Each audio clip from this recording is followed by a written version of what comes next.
gonna have to get out for a walk or a run later tonight. It's gorgeous. Yeah. So we'll just talk about the weather. We're glad you guys all came here to talk about the weather with us. Now we're covering a really, this is a really cool topic. And this topic came up while people are kind of coming into the room. This topic came up because Brett and I started doing kind of like a retro to Prime Day and saying like, hey, what strategies did our customers use on Prime Day, and were they successful with those strategies, and what did we learn from those strategies that we can implement directly into the holiday season? And we don't normally get to be able to do that because like Prime Day's in July and the holiday season's in November. But because they're so close, we thought we'd take some of this anecdotal evidence, data, and share it with you guys. But before we do, I want to start with a poll question. So I'm gonna poll the people. Let's see here. Okay, so simple question. Just want to know, how are you planning for Black Friday, Cyber Monday? Do you have a promotional strategy already set for Black Friday, Cyber Monday? We got 4 answers. The last one, that's why I'm here. Hopefully you'll get some information from it. So I'm just kind of curious, how are people kind of looking at the holiday? Looks like a lot of you are already planned and have, and some of you are, starting to get that plan together. And so I think it's really important for us to kind of share that it's not too late, right? It's not too late to be doing that. Let's get into our little screen share here. All right. So today we're going to talk about Prime Day results, how to use them to your advantage. And for those of you that don't know me, my name is Jeff Cohen. I'm the Vice President of Marketing at Seller Labs. I've been in the industry since about 2005, working with Amazon sellers of all different sizes, first party, third party, and such, and love to take this type of anecdotal information and share it back with you to see what we can learn from other people. Brett, do you want to introduce yourself? Yeah, my name is Brett Darby. I'm Director of Managed Services here at Seller Labs. So I work with primarily our managed services clients who are looking for a little bit more of a tailored solution to their advertising needs on Amazon. Essentially, we're working with brands that are startups, small mom and pop ventures, all the way up to large enterprise organizations who are looking for maybe an extension or a little bit additional help within their marketing department to achieve what they're looking for. Great. And like all of our webinars, we're going to be doing Q&A at the end. So if you have any, you can post in any of the comments, or you can post in the Q&A, or throw something into any of the chats. Would love to hear kind of your thoughts on all of this. Before we jump into Prime Day, we wanted to kind of share with you guys a couple of additional considerations, things to be thinking about this time of year. There's a lot going on inside the Amazon ecosystem. And so while we're going to talk specifically about the holiday Cyber 5 promotion, there's a couple of things you should be aware of. The first is that effective Friday, Amazon has new buyer-seller messaging guidelines. The link will be posted in the chat for you to get this information. I want to make you aware of a couple of things to start. One, don't freak out. The beauty of this update is that Amazon is saying that you can use systems like Seller Labs and that you can ask your customers for reviews. It's really critical because that you understand that, because Amazon has never said that before. They've never come flat out and said inside their policy that these are the tools that you can work with. And they say tools within our app store, that's us, or that you can be asking for reviews. They've always kind of hinted towards it, but they're directly saying it. But there's a few updates to this. And so I wanted to kind of share some things that we're doing within Seller Labs. If you're a customer of ours, you'll start to get messages from us today, possibly yesterday, telling you that we have detected a message that may violate Amazon's terms as guidelines. And so we're able to detect things like product images or emojis or secure URLs, emails, phone numbers, GIFs. And if we identify any of those within your message, we're going to send you a warning so that you can know what those messages are and how to go in and update and fix them. But we cannot check for everything. So we can't tell the intent of a message, the grammar or the spelling. We can't tell if you've hidden a logo in your URL. We can't tell what you've done inside your attachments. So understand that our tool is compliant. Seller Labs does everything we need to do to be compliant. We add order IDs. We process based off of the intended language or the language of choice for the customer. And we use the necessary APIs that make us compliant with Amazon. But your messages can still be a violation of the policy. So we're doing this to kind of help you identify which of those messages might be a violation. And if you have any questions, reach out to our team. My recommendation is to take 30 minutes out of your time and go back and look at your messages. Remember, what worked in the past isn't going to work in the future. And we do have a link that we shared earlier and we'll post into the chat to give you all of this information in much more detail because that's not the point of today's webinar. I also want to make you aware of some upcoming dates. These are critical dates for Amazon and inventory. And we'll talk about this in a little bit, but it's taking longer for things to process. So these are the dates that you need to remember. If you want products for sale for the Cyber 5 weekend, you better get them shipped out this week. If you want them available for Christmas shipping, you better do it by December 1st. And if you're looking at putting in more inventory for next year, just wait until the 17th. Brett, you wanted to cover a couple of other considerations from things that you're kind of seeing that are impacting your customers. Yeah, and I think, these are directly tied into everything you were just talking about, Jeff. I mean, the inventory limits are obvious concern right now for a lot of brands. These are ASIN level limits where you're told how many is the max number of units you can have at FBA. And there are some things you can do to combat that. You can ask for exemptions and allow for higher storage limits. But really, this is hitting a number of brands across the board, and they're having trouble figuring out what's the right mix of additional inventory versus discounting or removal of some of those discounts to make sure they're maximizing ROI this year. And I think it's going to be a great opportunity for brands to really determine which of those factors is going to be most beneficial for them this year, but be ready to make some game time calls or some audibles to change course if what you're planned for isn't really panning out the way as you expected.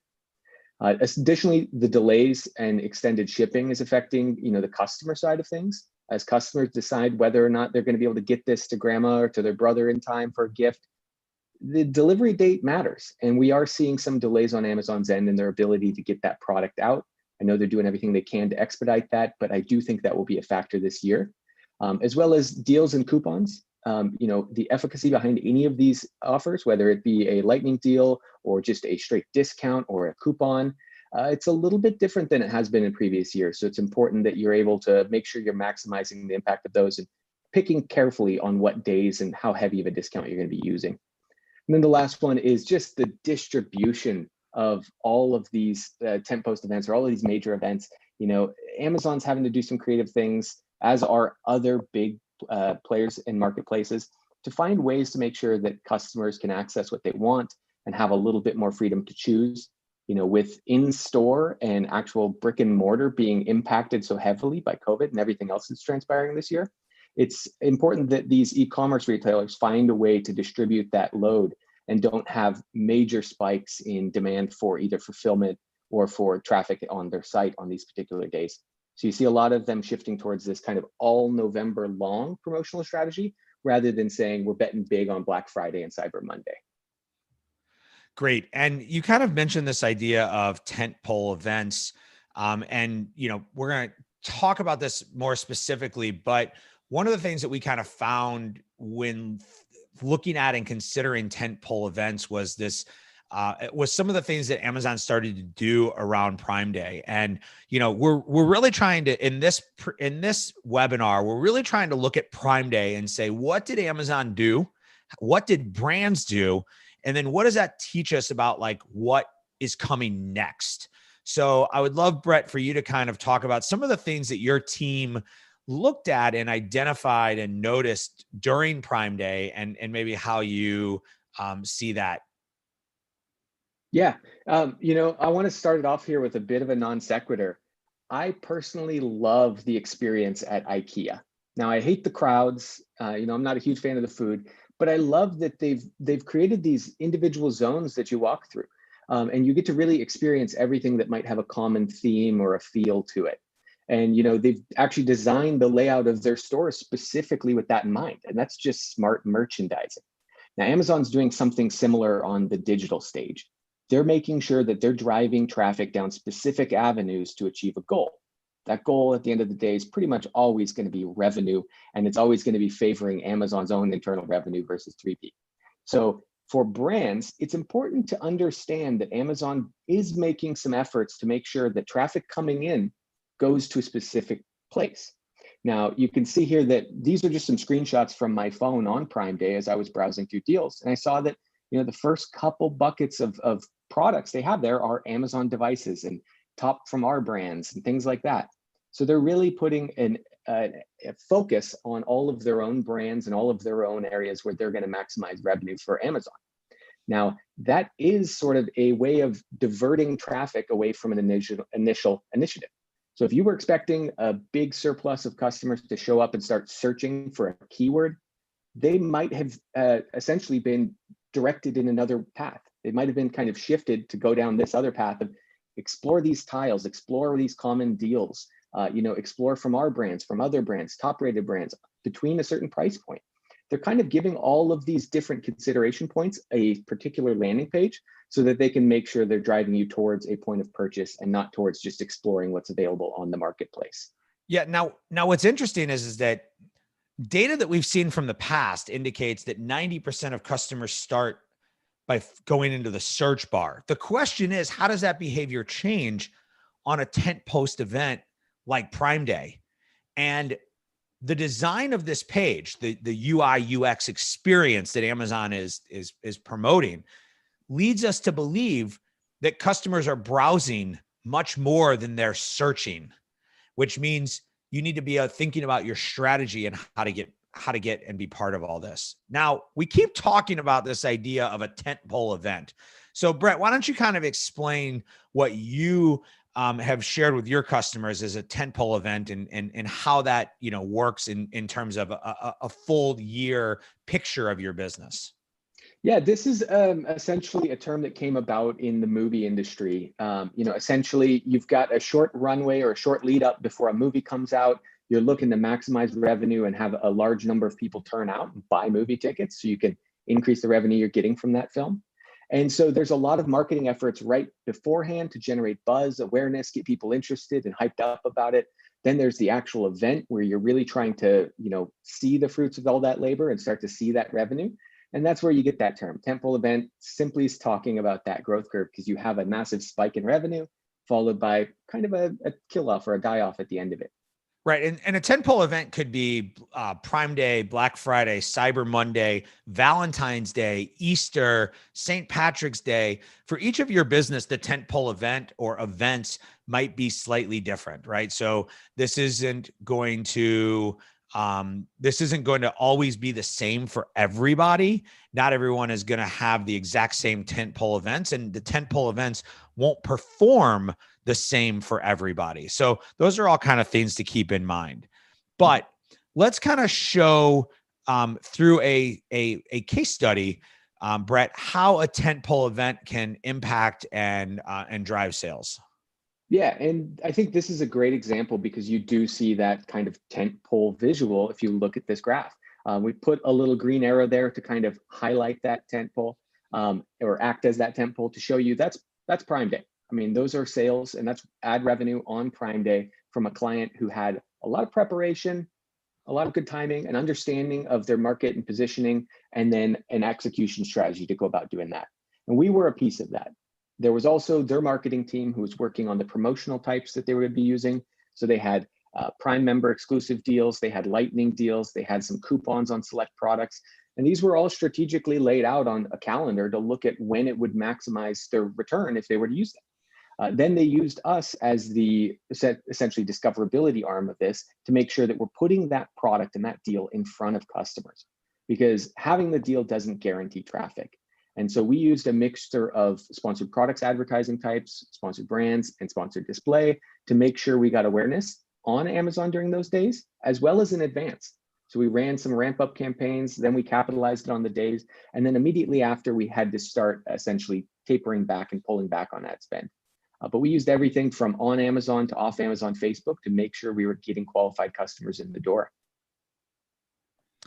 Okay, so we have this idea of tentpole events, and we know that these tentpole events can drive our business. And as we're looking at these tentpole events, we need to look for how we're going to approach our promotional plan for these events. Now, Brett and Caroline and myself were sitting down and preparing for this presentation. And what we kind of came up with was this idea of quadrants, and that for every one of us, there's a projected revenue that we want to get from an event, or a target goal from a period of time of sales that we want to generate. And then there's a cost, right? There's an amount of money that we're willing to spend. When you're in the upper right-hand quadrant, right, Interstate Amazon, that's when things are cruising along. You've got deals planned, and you're spending money, and you're making good money. And then if you're in the bottom left quadrant, that's where you kind of have no plan, right? So you might make some money, but you're not really spending any money, and you kind of got to get unstuck from where you're parked, and you don't want to be parked there. And so we're going to use this analogy of this quadrant to kind of show you how in any of these four quadrants that you could be placed in, because every one of you will be placed in a different quadrant based on how much planning or how much advertising you're planning to do. You're going to need to make some adjustments and some changes to your strategy moving forward. And when you're looking at this, remember that a quadrant isn't necessarily based on a business. A quadrant could be based on a product. So each of your products might fit into different quadrants based on what you're trying to do. And we're going to show you some examples that use real customers who have sat in some of these different quadrants and what they did, also giving you some suggestions of what you can do if your product or your company is planning to sit in one of these quadrants. And when it comes down to it, everything within this sits on a balance of risk and reward. So what is my goal?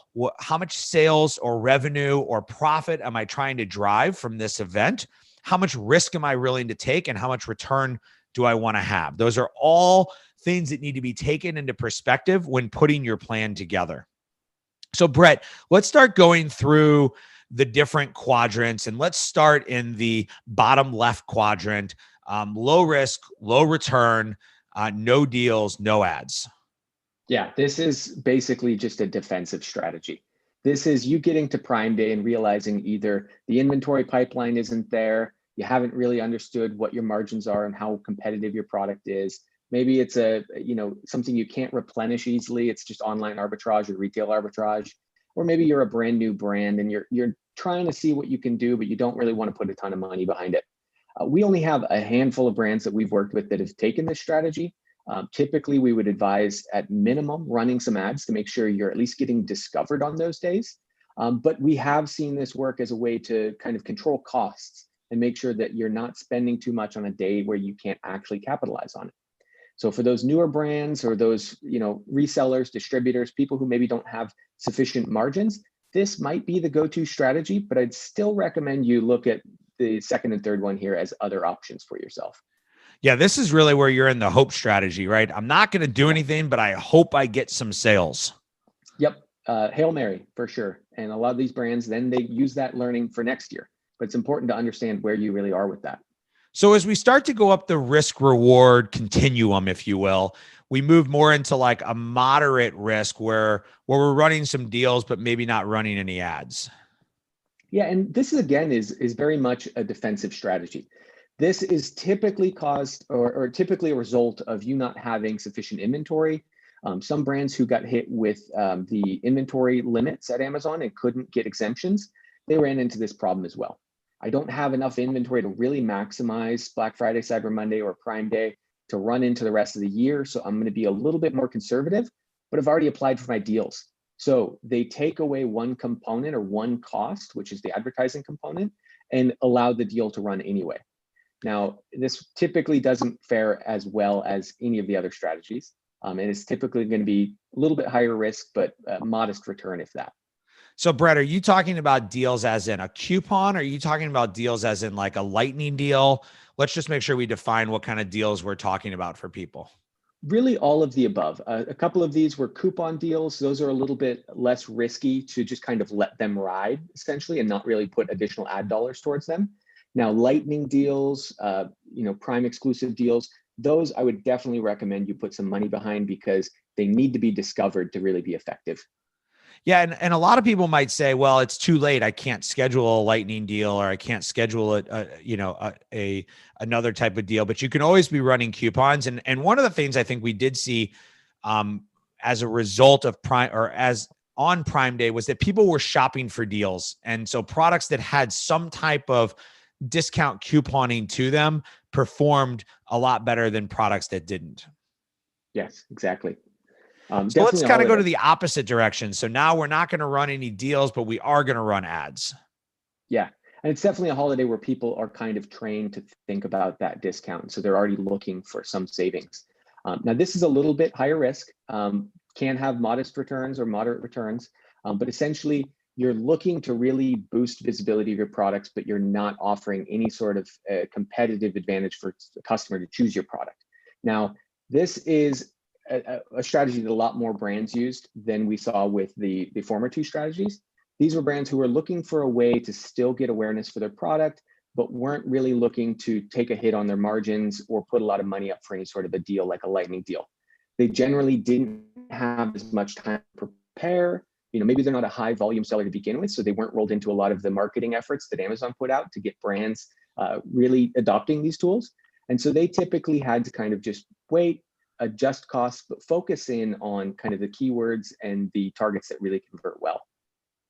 Great. So let's kind of go to the highest risk, but the highest return and how everything kind of comes together in this quadrant. Yeah, and this is my favorite one, Jeff. I mean, these are for bigger brands, some small brands who have their ducks in a row, CPG brands as well, and distributors with exclusivity. If you are the only seller on Amazon, this can be a great strategy for you, but it does take a lot of planning. This was that 10 post event we shared the screenshot of a little bit ago. And these are brands who really bet big on this weekend or on that week. So they said, let's get our inventory pipeline fleshed out, make sure that we know exactly how many units we have and how many are available and unfulfillable. They said, let's make sure that all of our ads are tailored towards a specific purchase point. So we said, let's look at the actual catalog and understand what products you're offering discounts on and focus our attention on those. Let's also make sure that we're capitalizing on any branded traffic that's coming through and making sure that those deals are the ones that get featured first and foremost. So it is a strategy that requires kind of a dissection of your catalog to look at individual SKUs or business units and say, these are the ones we want to focus on because they have the best likelihood of a return. Yeah, and those might be something that's part of a family where you can use one product to drive awareness to other products or complementary products where if I'm looking at one, I might think of buying the other. So when you're really thinking about your catalog, we were talking about before that you might want to look at putting different products in some of these different quadrants, right? Don't always feel like everything has to go in one quadrant or the other. Now, it was great for us to go through and explain what all the quadrants are, but I think it'd be better for us to go through and actually give you guys some advice inside these quadrants. If this is where you're putting your product, what should you be doing? So if I'm back in my no parking quadrant, what should I be doing? What action should I be considering to try to maximize my sales during a tent post event? Yeah.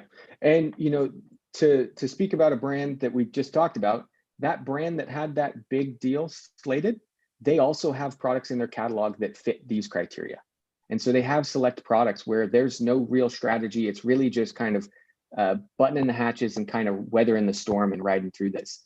And so they use price as a way to incentivize conversions. So when they're low on inventory, they'll actually bump that price up a little bit to kind of de-incentivize that conversion and control the amount of inventory they have. They'll also discount it if needed, if it's starting to gain traction and getting visibility. And then they'll also just not be bashful about cutting any costs. They understand that competition goes up during these events. And so paying more for the same amount of sales doesn't really make sense for most brands. And so they just straight up pull out and they turn it off because they don't need to focus on things that aren't working. Essentially lean it out as much as you can and be very conservative.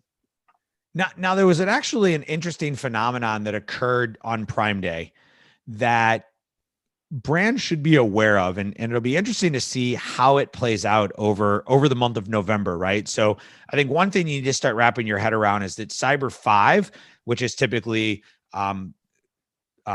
Thanksgiving, Black Friday, Small Business Saturday, I don't know what Sunday is called, and Cyber Monday. That's your Cyber 5, or as we've dubbed it internally, the Turkey 5. Because of the mass amount of increase in traffic that Amazon was seeing, the cost from an advertising perspective to get the number of impressions didn't seem to go up. And that was really interesting. In past tent post events, the strategy that we've always recommended is increase your budget, increase your bid to plan for increased competition. What we found within the Prime Day period was that because of the amount of shoppers that were there, just the pure volume that Amazon was seeing, that you didn't really need to increase your ad spend. Now, Prime Day is a 1-2 day event. The Cyber 5 in November is a longer period event, so you have more data to make those decisions, but they're things to think about. And so Caroline is telling me that Sunday is called Buy More Sunday. I think she just made that up. All right, so let's go into deals with no ads, and let's look at kind of how a customer used that and what it did to their business. Yeah, this is a screenshot straight out of Ignite using one of our customers' data. And really, you can see here that they didn't really have a focus on ads. Now this one's a little bit faulty because it's not no ads, but it's very limited ads. And this was a conscious decision. Weeks beforehand, we decided to really pull out. So this ad spend really reduced for that month. They wanted to be very conservative and lean out. And so we focused on kind of advising on other ways they could maximize this to make sure their deal gets out there.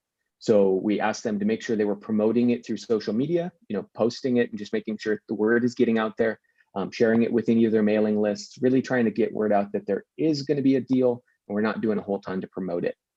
The other advice I definitely give to brands is stick with Prime exclusive deals or coupons if you're going to pick a deal. Lightning deals typically do best when you're also putting some money behind it to promote it. And so if you're going to use something that's a little more passive, stick with coupons. They're probably your best bet. So Prime exclusive deals are coupons that are targeting Prime shoppers. Why is that a better than just doing a general coupon that targets everybody? Yeah, really, we're just seeing some good signs with using it. It's still kind of a newer promotional type. But the other big reason is you're going after qualified people. You're going after people who are Prime subscribers already. And we know that Prime subscribers spend more than non-Prime subscribers on Amazon. So you're naturally going after somebody who's willing to be a little bit more liberal with their discretionary spending on Amazon. Yeah, so you're going after a more targeted customer or a higher potential converting customer. Are you typically recommending that you would have a better deal for Prime exclusive, or you just use the Prime exclusive deal badge versus the general coupon badge? Yeah, I definitely recommend some experimentation. I think it depends on brands. We've endorsed both, and I think both work in different ways. If you're in a very saturated category, Prime exclusive deals might be your better bet no matter what. Now, I just feel like I feel like it's like Bank Air and Amazon's favor when you do Prime exclusive because you're giving them more value to Prime. Yeah. Yeah, but that's where the customer base is. So you got to. It is, and I mean we've seen it. We've seen it with customers who are doing merchant fulfilled and Prime, and when their Prime products get back in stock, their sales go up, and when they are strictly merchant fulfilled because they're out of inventory, their sales go down. So even though the delivery time might ultimately be the same between Prime and merchant fulfilled, because everything is taking longer, the illusion of Prime is a value add to customers who are Prime customers in shopping. Yeah, exactly. And the other thing, it doesn't guarantee traffic. So if you want to make sure you're getting your deal in front of customers, I'd still endorse using ads. I think you kind of have to. Yeah, and I think that's important, is that couponing does not drive traffic. It's more of a conversion mechanism. And that's why you're recommending promoting through social media, through your own email, or through advertising, so that there's some way for people to know that your deal is there. Yep, exactly. Great. So let's talk about kind of the minimum speed where you're not running a deal, but you're running some ads. Yeah, and this again is a screenshot from one of our customers' data, look straight out of our pro software. And we really took a pretty conservative approach with this brand as well. They didn't have any deals slated. It's more of a premium product to begin with. I mean, their price point's a little bit higher than the rest of the competition. And so they took this conservative approach, knowing that people are going to be looking for deals. They don't have any deals, so they want to make sure the visibility is there, but they don't necessarily want to break the bank trying to earn all of those sales when other factors might be in play. So another brand offering 10% off might seem more appetizing than their premium price that's already higher. So with brands like this, we really recommend that they keep that advertising going, but they focus in on whatever's highest ROI. Now, this could be targeting specific. This could be a keyword or a group of keywords that work really well. This could be an entire campaign if it's structured that well and you have a group of top performing keywords in one campaign. But either way, you're going to want to look for ways to kind of trim some of the fat, cut away some of the inefficiencies temporarily, and kind of ride out this event so you're not spending too much during the week. And I think it's important to note there's not a major blip of sales that occurred with this strategy, right? And so this also goes back to, what are your goals and what are you trying to accomplish? And if you're just running ads and you have no deals, but you're trying to 2x your sales, you might not get there with this strategy. And so ultimately, depending on the strategy that you're implementing, it might impact the results that you're trying to achieve. So you have to keep all of that kind of in balance and in perspective. And in general, what we saw from Prime Day was that customers that were running some form of ads on a product by product basis were seeing 2 to 3x sales over the same period from a previous year. If they were not running ads, they were not getting that kind of return. They were maybe getting flat from the previous year, or maybe some slight growth from the previous year with the increased traffic. But people were shopping on Prime Day. Specifically, people were shopping for deals. So you have to be thinking, as we roll into Cyber 5 and we roll into Black November, are shoppers shopping for deals, or are they shopping for products? And you have to kind of keep that in mind. I mean, I was at Target the other day. I was walking down the aisle. I saw a product that I thought my child would like as a gift for the holidays, and they were running a deal on it. So it made me stop and buy it, even though I wasn't there specifically to buy that. But it caught my attention. And because they were offering me a $10 gift card with the purchase, I thought, oh, that's about a 20% discount. I'm going to just buy it while I can get a discount. And that's a great reason why that strategy works so well, and why you have to keep ads during those events. I mean, we see the same thing. And I think it was a 2019 biz rate study said 4 out of 10 bought something they weren't expecting to. That's 2 in 5 just make an impulse purchase on Prime Day. And there's this interesting phenomenon of, like, we're not going to the malls, we're not shopping, we're not interacting in the same way we've been interacting in previous holidays. So how am I going to do product discovery? How am I going to find what people want? And a lot of that's going to come through social media. A lot of that's going to come through micro influencers, other people talking about your product. And a lot of that's going to come from seeing something, reading reviews, and maybe seeing a discount code and wanting to take action. Yeah. So let's kind of hit on our last quadrant here. And there's a couple things within this chart that I think are important to kind of point out. But let's talk about when we're running the ads and the deals, and we've got things planned out, and we're running, special Cyber 5 deals that are going on Black Friday, on Thanksgiving, on Cyber Monday. What else do I need to be doing to optimize that strategy? Yeah, I think it's about pulling as many levers as possible. So using things like Amazon posts to get word out. If you have that in your pipeline, you can do that. Using Amazon Live to make sure that you're getting that awareness on the same day as that deal as well. Using Amazon ads as well as ads off of Amazon. So Facebook ads and ads on Google, anywhere else that you can run them to get awareness about this deal. This brand, you can see that massive spike in ad revenue down there in the bottom. It's that first little green arc. And beforehand, there were some things that I think it's important for brands to keep in mind as well. Beforehand, we did see the ACOS rise. We saw a little bit of window shopping and we were ramping up ad budgets along the way. Meanwhile, we're also pulling out some of those inefficient terms to cut down and trim some of that fat for the holiday. But nevertheless, if you measured it simply from an ACOS perspective, we didn't hit their numbers for about a week to a week and a half beforehand. And that was okay. It was something we decided on, we knew well in advance and we were okay with. But you have to be willing to stomach those unfavorable numbers right before in order to see the fruits of your labor on Prime Day. And that's why it's so important to, don't get caught up in the short-term ROI around these big tentpole events, especially if you're planning a deal that could net you $100,000 in revenue. Don't get worried about $100 going somewhere that it shouldn't be. And then stay the course. Make sure that you've got a plan in place and you're going to stick with it. Aside from one or two brands that we worked with this year, most of them had their deals fall on the date they were expecting, and they could kind of operate as normal. They had some advance warning about when those deals would be, and they were able to plan accordingly. So unless you're getting a curveball from Amazon, getting your deal changed or something like that, you should be able to plan for this and have similar results with your own brand. All right, so let's give a little pitch to these guys, right? So this company that we're talking about here is a company called 5 Strands. I don't know if that's in focus. Caroline will tell me if it's not. And they do affordable testing for both pets and humans. And what's critical to understand, I want to talk about a couple of things that they did.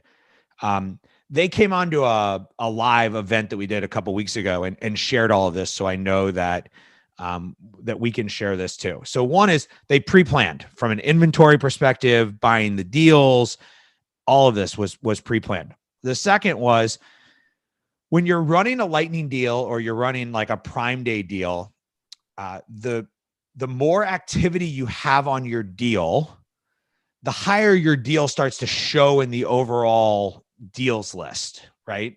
It's a different ranking algorithm. I said the word algorithm really weird there. And what they were able to do is they went on Amazon Live. So you have it kind of thrown in here as like Amazon Live. So Amazon Live is an application that you just put on your phone and you can go live. So I could go live on Amazon Live right now and it would show up on my deal and on my page. And I could talk specifically about the deal. I could answer questions from my customers. I can talk about what they're going to get. I can give them more information to help close more business. So if somebody's looking at my deal and they're looking at my page, they can see my Amazon Live, they can interact and talk to me. The coolest Amazon Live I saw on Prime Day, I wish I had captured a picture or a video of this. I probably could. Lego, I think that's my second Lego reference today. Lego literally had 2 kids on a video building a T-fighter. That's it. That was it. And everybody was like, oh, cool. Is that of this? Is that of that? Or and these 2 kids are just sitting there putting Legos together. And that shows up on all the Lego products. It was ingenious. I don't know if it was planned or not. I'm assuming it was. Lego's pretty innovative in the things that they do. But 5 Strands was able to use Amazon Live to generate and drive more of their deal as well. And when we asked Austin, who's the head of the company, what was so critical about Prime Day? We talk about these levers and all these other things. We talk about like not being focused on short-term ROI. Their investment in Prime Day was all designed around getting people the test kit, getting the results, so that when they were sitting around the Thanksgiving dinner table, they would say, oh, I'm not eating turkey anymore. I found out that turkey makes my stomach hurt. I'm insensitive. I'm sensitive to turkey. I'm not going to have turkey anymore. Or I can't eat cranberry. Or my dog was really scratching itself a lot, and then I got it tested. Because they felt that if they could do this, they could generate micro influencers of every one of those customers. And I don't remember how many units they sold, but every one of those customers would show up at their next family event and talk about the test that they got and the results that they got from that test, driving more sales. And so when we talk about not focused on the short term, we talk about using levers to drive deals. We talk about on and off Amazon, and we talk about getting to the upper right-hand quadrant. Those are the types of things that you need to be considering. How are you investing in your business, or investing in your product to drive return on your investment in the long term? Okay, so we're going to stop and answer your questions. And if you guys have any Q&A, you can throw them into the Q&A section. But Brett, I want to have you just kind of share with everybody how you analyze an advertising campaign or account, and how you could possibly give some more specific details to anyone who's watching today about their advertising and things and changes that they could make. Yeah, we work with enough brands, Jeff, that we needed some ways to save time, be able to really visualize what's happening within somebody's selling account, and then come back to them with actionable insights and things that they maybe need to do differently, or things that we would do differently if we took over their advertising. So I worked with my team to design this tool that lets us basically extract all that information from your selling account, put it into a series of tables and charts and graphs so we can visualize it. And then we trained our team on how to read and interpret these results. And so they've got a series of things that they can look at on any individual page here to understand if you're spending too much in one area or not focused enough on another one. And this really is a powerful tool for helping brands understand whether or not they're doing things right today. So I always encourage brands to reach out, share this data with us if they're open to it, allow us to analyze it, and then allow somebody from our team to hop on a call with you and share those insights as we see them with you. It'll do everything from keyword analysis down to profitability and give you a really clean idea of how your ads are running today. And remember, this is a free analysis, and you'll get all of the data for you to be able to look at. It's all in what's called a Google Studio report, so you get to manipulate the data and dig into the data. You get to, jump around and see all these different reports and kind of, change them. And part of what our team will do when we deliver this report to you is we'll show you how to use it. So you don't just have it, but you can actually see how to use it. So you can either say the word CAT, C-A-T, inside the chat box, or your comments, and or you can fill out the form at the link that we'll be posting here in the chat box as well. I want to get to Q&A and have a chance to answer some of your questions. If you have any questions, please add them in to the Q&A so that we can get to them. We'll answer as many questions as we have time for. And if you guys are done with questions, then we'll stop. So Brett, I have a question from Cindy here who wants to know, you mentioned levers and pulling levers to drive sales. Which levers do you think work best? Yeah, it is brand specific or product specific. There's just so many changes within categories that Amazon has rolled out. There's new widgets, there's different display in home versus clothing and apparel. It really does matter the presentation of products in your specific category. So I need a little bit more information to tell you the ideal ones for you. But in general, you've got to just deduce what the problem is. Do you have a conversion problem or a visibility traffic problem? It's the same as with a brick and mortar store. You can count the number of people coming in each day. If that number is too low, then you need to do something with advertising or marketing to get word out. If that number seems sufficient and you're just not capturing enough of them in terms of sales, then you need to go after the conversion side of the equation and tackle either A+ content, video content, listing photos, getting additional reviews. It's more of a long game, but you can control all that and you can influence it over time as you start to feed in better inputs, better photos, higher quality photos, whatever it be. You've got to start to figure out which half of that equation is the problem and then tackle that first. Yeah. And I think you brought up a great point I like to kind of hit on, which is like use data to point you in the right direction of which lever to work on first, right? That's a big thing. So Alex was asking, you mentioned driving off-site traffic to Amazon. Can you explain a little bit about how we have used Facebook and other means to drive traffic? And he was looking for some tips on how to drive external traffic. Yeah, typically I'll stick with a simpler example because I think there's a lot of different ways to do this. But the typical solution is if you're brand registered, sign up for Amazon attribution, make sure you have access, set up some tracking codes, and then run some ads on Facebook, driving that traffic to your detail page. Now, Amazon attribution will let you measure and quantify that. So it will tell you visits to the detail page, conversions, add to carts, things like that that can help you better understand what's happening and whether or not again, if you're having a traffic problem or conversion problem, you get a lot of add to carts, but nobody buys, there's clearly something wrong there and you have to figure out what that is. But that can be an additional data point that can help you with making those marketing decisions. And it's also an additional way or lever that you can pull to get traffic into your listings on these big days like this. Gotcha. Let's see. So question about portfolio spending. Does portfolio-based spend caps or daily spend caps work better for managing budget efficiency? Personally, I go all the way down to the bottom there. What's really costing you money? It's the targets. It's how diverse of keywords you're targeting.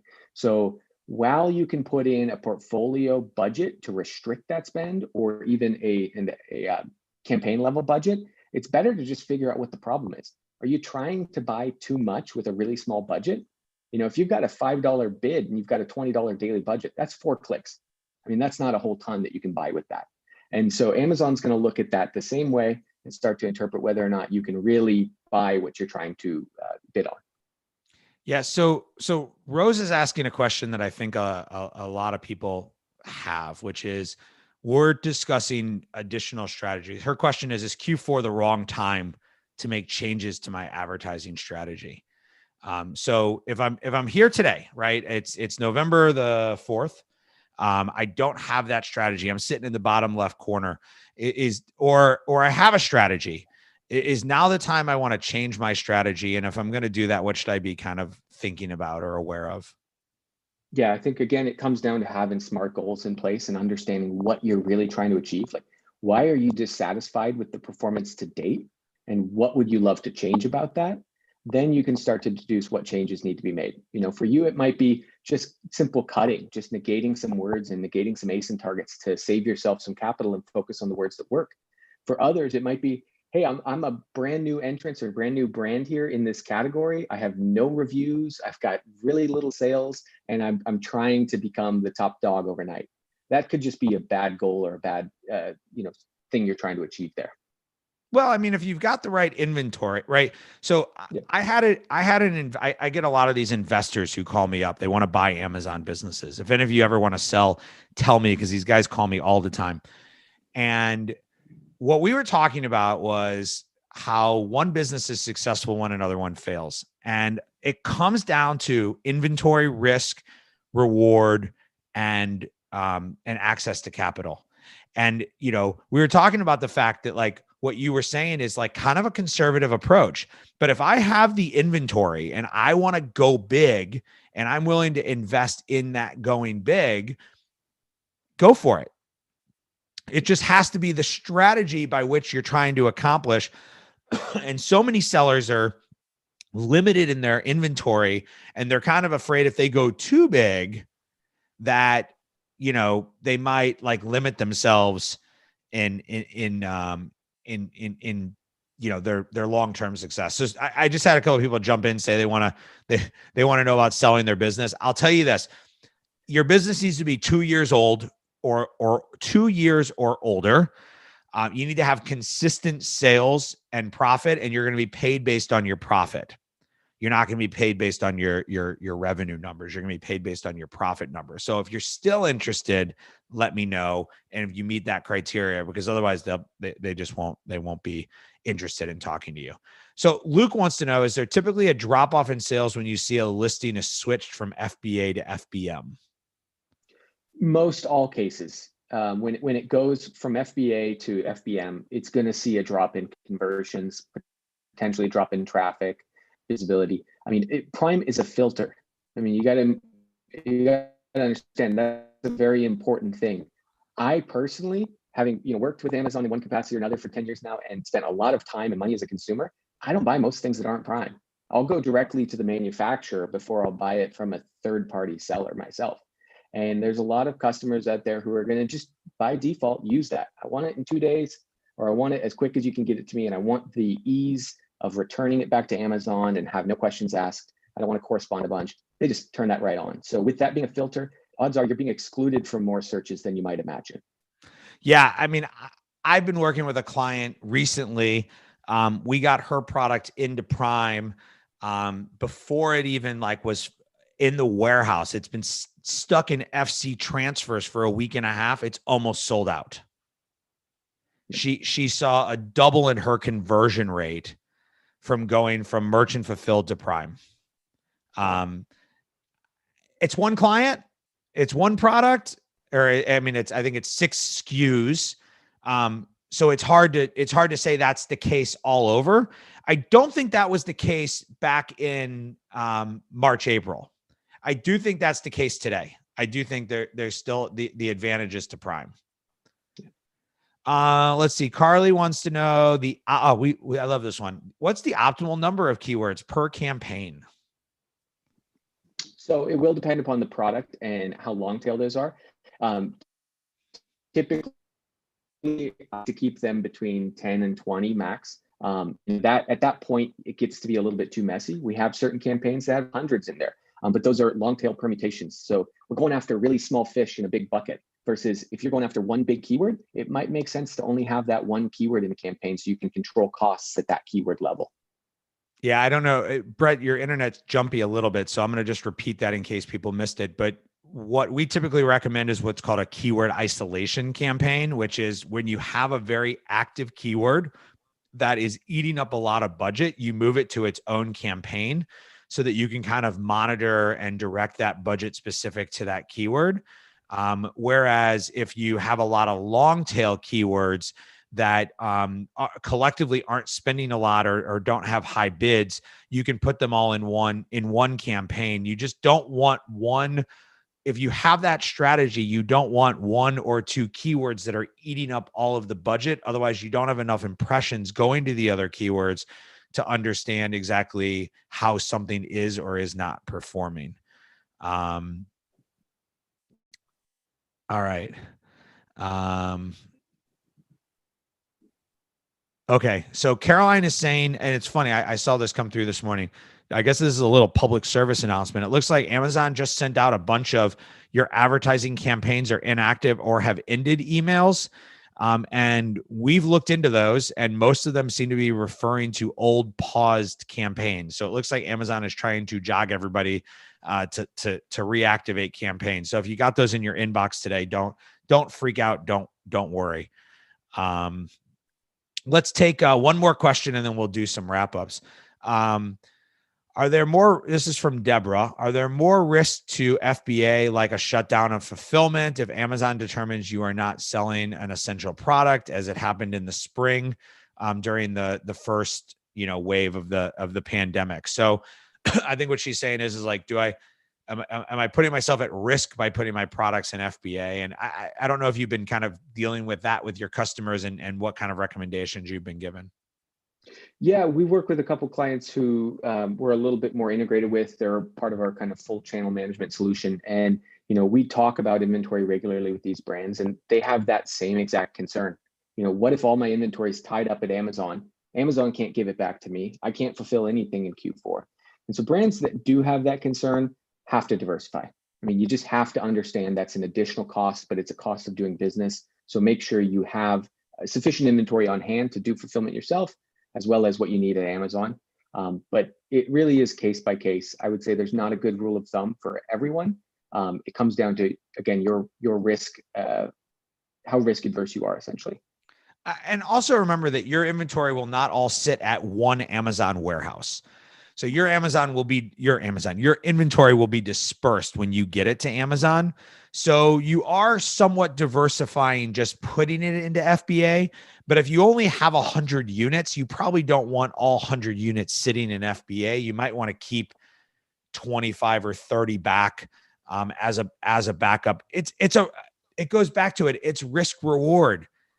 If at the end of Christmas you're stuck with those 25 units saying, why didn't I sell them? If they were in FBA, I could have sold them. Then maybe you need to take a little bit more risk. It's a challenge and a question that everybody needs. I personally have been recommending that people have a hybrid strategy and you keep some inventory in both.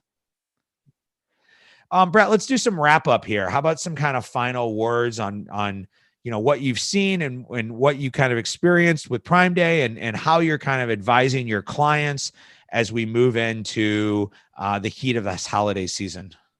Yeah, I think number one is this year has been different enough and unique enough that you actually have this tent post event close to another one.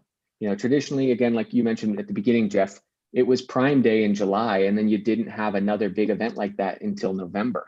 And so for brands now, you have this wealth of information from the past couple of weeks that you can use going forward. And you should really be trying to study that and determine what changes you need to make to be successful during Black Friday and Cyber Monday.